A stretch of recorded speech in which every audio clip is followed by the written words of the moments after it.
اللهم صل وسلم وبارك على سيدنا محمد وعلى آله وصحبه وسلم. أهلا بيكم وفيديو جديد على قناتي مطبخ السبع بهارات. وصفتنا النهاردة إن شاء الله هنعمل الكوارع، هنعملها بطريقة مختلفة. كل اللي يدوقها إن شاء الله هيعجب بيها ويحبها. هنبدأ بسم الله. هنعمل محلول كده ننقع فيه الكوارع بتاعتنا. حطيت كمية من المية تكفي ان هي تغطي كمية الكوارع اللي معاكي، وحطيت فيها معلقة كبيرة من الملح ونص معلقة صغيرة من الجنزبيل البودر ورشة صغيرة من القرفة الناعمة وعصير ليمونة بقشرها. حطيتها في المية وبتقلبيها كويس عشان القرفة بتاخد وقت كده على بال ما بتدوب. قلبت كل المكونات مع بعضها وبحط الكوارع بتاعتي. بتكون طبعا جايباها طازة وتغسليها كويس بالمية وتنضفيها لو فيها اي قطعة غامقة ولا حاجة بتغسليها بفرشة تكون مخصصة عندك للحوم، بتغسليها كويس وتشطفيها بالمية اكتر من مرة. هتحطيها في المحلول ده وتسيبيها تتنقع لمدة نص ساعة على بال ما تجهزي باقي المكونات بتاعتك. وتحطي حلة على النار تكون فيها برضو كمية مية كافية ان هي تغطي كمية الكوارع اللي معاكي، وتسيبيها لحد ما تغلي زي ما انت شايفة كده. بعد ما حطيت الكوارع بتاعتي واتنقعت لمدة نص ساعة، صفيتها كويس من المية وغسلتها تاني بمية، وحطيت الكوارع بتاعتي في الحلة اللي فيها مية بتغلي على النار. وكمان بحطيت معلقة كبيرة من الخل في المية اللي بتغلي علشان لو في اي روايح ولا حاجة بتخليلك الكوارع بتاعتك مفيش فيها ريحة. وكمان لو انت بتغلي الكوارع في حلة ألمونيوم ما بتأثرش عليها وما بتخليهاش تجير. بدأت حطيت الكوارع بتاعتي غلت لمدة 10 دقايق على النار في المرة الأولى.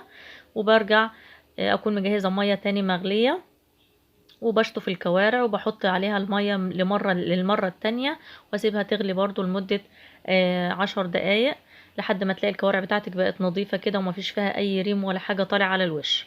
ممكن كمان تعمليها كمان مرة تالتة لو انت حسيت ان الكوارع لسه مطلعة ريم مش كويس. ممكن تعملي الخطوة دي للمرة التالتة. انا اكتفيت بمرتين بس لان الكوارع بتاعتي كانت نظيفة ومفيش فيها ريم ولا حاجة. وكمان المحلول اللي احنا عملناه في البداية ونقعنا فيه الكوارع بيخلي كمية الريم بتاعتها ما بتكونش كتير. عملت كل الخطوات اللي قلتلك عليها. غليتها مرتين في المية وغيرت المية بتاعتها، وفي المرة الأخيرة شطفتها كويس بالمية وجهزت حلة على النار اللي احنا هنسوي فيها الكوارع. بتكون حلة كبيرة وحطيت فيها معلقة من الزيت وفصين من المستكة وخمس فصوص من الحبهان. واول ما المستكة كده بتدوب بتنزلي عليها بمية مغلية، واول ما بالمية بتغلي تمام بتنزلي بالكوارع وبتحطيها في الحلة دي وبتسيبيها لمدة نص ساعة تغلي على النار. طبعا احنا مش هنسوي الكوارع تسوية تامة، انا بس عايزاها لمدة نص ساعة لحد كده ما اعرف ان انا اتحكم فيها واخليها من العظم.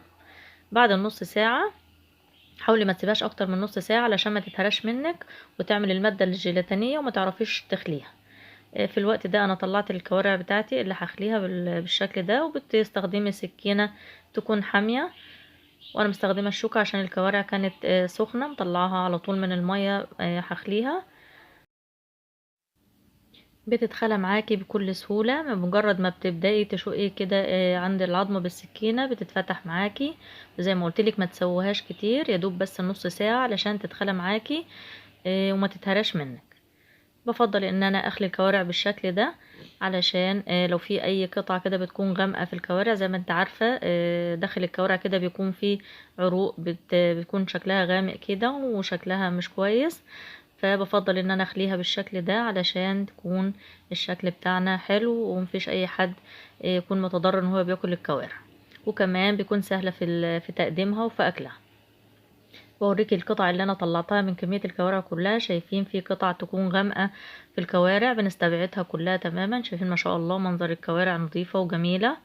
وببدأ ارجع تاني العظم والكوارع اللي انا خليتها في المية تاني المغلية اللي على النار. وبزود بقى ملح وفلفل اسود مجروش وورق لورا وبصل وطماطمايه وجزرايه وعود كرفس لو عندك كرفس.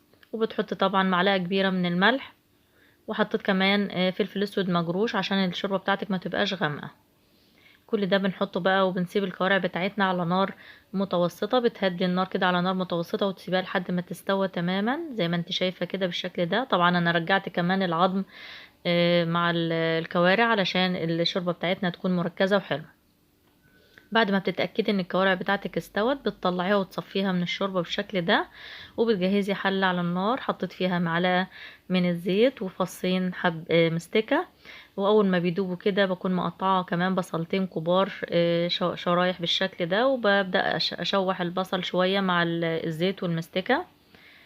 المستكة بتدي ريحة جميلة جدا للكوارع. ببدأ بحط بقى البهارات بتاعتي، معايا معلقتين صغيرين من الملح ومعلقة نص معلقة صغيرة من الفلفل الأسود ونص معلقة من الكمون ورشة بسيطة من القرفة وربع معلقة من الجنزبيل البودر وعود قرفة خشب. نزلت بكل التوابل دي كده على البصل، ما شاء الله الريحة جميلة جدا جدا. وبشوح البصل مع البهارات شوية وببدأ أحط الكوارع بتاعتي اللي أنا صفيتها من الشوربة.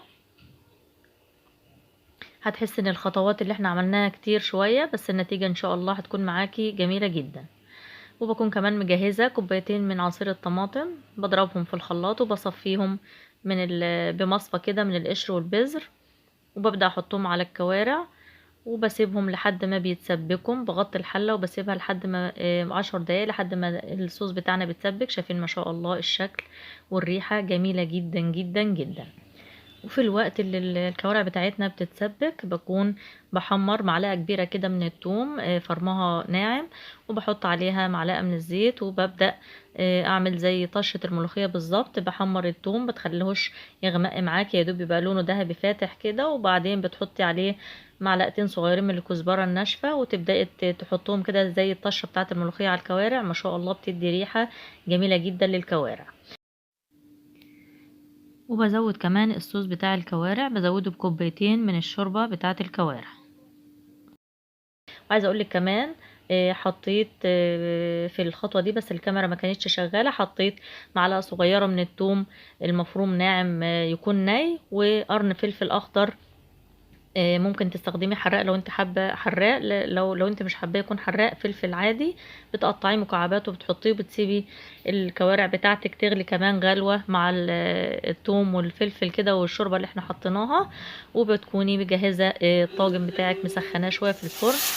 انا سبتلك صوت الطشه كده وانا بحط الكوارع في البدايه عشان اعرفك ان الطاجن كنت مسخناه شويه في الفرن، علشان لما يبدأ تحط الكوارع ما يكون الطاجن بتاعك سخن وما ياخدش وقت على بال ما يسخن.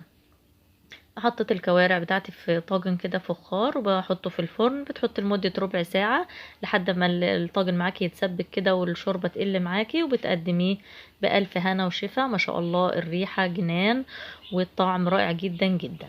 هتقدمي الطاجن بتاع الكوارع ده مع رز ابيض وشوربة الكوارع. ما شاء الله اكلة جميلة جدا جدا. جربي تعملي الكوارع بالطريقة دي ان شاء الله هتعجبك جدا جدا جدا.